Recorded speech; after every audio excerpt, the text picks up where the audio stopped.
આ સપ્તાહની શરૂઆતથી જ આપણે જોઈ રહ્યા છે જે રીતે બજારમાં એક કન્સોલિડેશનનો મૂડ આપણને આવતો દેખાયો છે, પણ આજે દબાણ જે છે તે બજારમાં વધતું જોવા મળ્યું છે અને ઘટાડા સાથે ઇન્ડાઇસીસ આપણને બંધ થતા દેખાયા છે। ખાસ કરીને સેન્સેક્સની વાત કરી લઈએ, જુઓ અહીંયા એક 81,290ના લેવલ્સની આસપાસનું ફ્લેટ ટુ નેગેટિવ ઝોનમાં ક્લોઝિંગ આપણને જોવા મળ્યું છે। નિફ્ટીના ફ્રન્ટ પર જુઓ દબાણ વધતું જોવા મળ્યું છે, 5%થી વધુની વેચવાલી સાથે 24,600ના જે લેવલ હતા તે પણ આજના દિવસે તૂટતા દેખાયા છે। વાત કરી લઈએ બેંક નિફ્ટીની, તો ત્યાં પણ 5%થી વધુની વેચવાલી 53,216ના લેવલ્સની આસપાસનું ક્લોઝિંગ ખાસ કરીને બેંક નિફ્ટી તરફથી બનતો દેખાયો છે અને મિડ કેપ સ્મોલ કેપમાં પણ એક દબાણ સાથેનો જ કારોબાર જોવા મળ્યો હતો। મિડ કેપની વાત કરી લઈએ, 0.5%થી વધુની વેચવાલી, સૌથી વધુ દબાણ આપણને મિડ કેપમાં જોવા મળ્યું છે। નિફ્ટીના ફ્રન્ટ પર વાત કરી લઈએ, કયા ઘટનારા ખાસ કરીને સેક્ટર આપણને બનતા દેખાયા છે જે સપોર્ટ નથી કરી રહ્યા માર્કેટને, તો એફએમસીજી સેક્ટર તરફથી નરમાશ રહી 1%ની આસપાસની વેચવાલી આ સેક્ટરમાં જોવા મળી છે। ઓટો, એનર્જી અને પીએસસી સેક્ટર જે છે ત્યાં 0.5%થી 1% સુધીનું દબાણ જે છે તે આ બધા સેક્ટરમાં આપણને બનતું દેખાયું છે। પણ સામે સપોર્ટ કરતા સેક્ટરની વાત કરીએ, આજે સમગ્ર દિવસ આઈટી સેક્ટર પર ફોકસ રહ્યું, કારણ કે નાસ્ડેકમાં જે રીતે એક પોઝિટિવ કામકાજ જોવા મળ્યું હતું તેનું સપોર્ટ અને તેનું રિએક્શન આપણા નિફ્ટી આઈટી ઇન્ડેક્સે બતાવ્યું છે। 0.5%થી વધારેની પોઝિટિવિટી નિફ્ટી આઈટી ઇન્ડેક્સમાં બનતી દેખાય।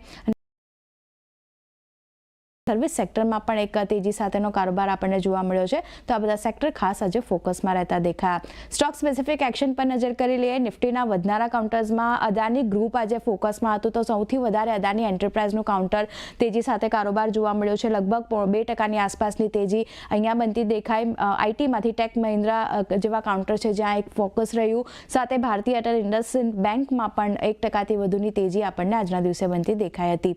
ઘટનારા શેર્સની વાત કરી લઈએ, નિફ્ટીના ફ્રન્ટ પર ઓટો સેક્ટરમાંથી હીરો મોટોકોર્પનું કાઉન્ટર છે જે આજે થોડું ઘણું દબાણ બતાવ્યું, 2%ની આસપાસની વેચવાલી સાથે નિફ્ટીનો ટોપ લૂઝર હીરો મોટોકોર્પ બન્યો છે।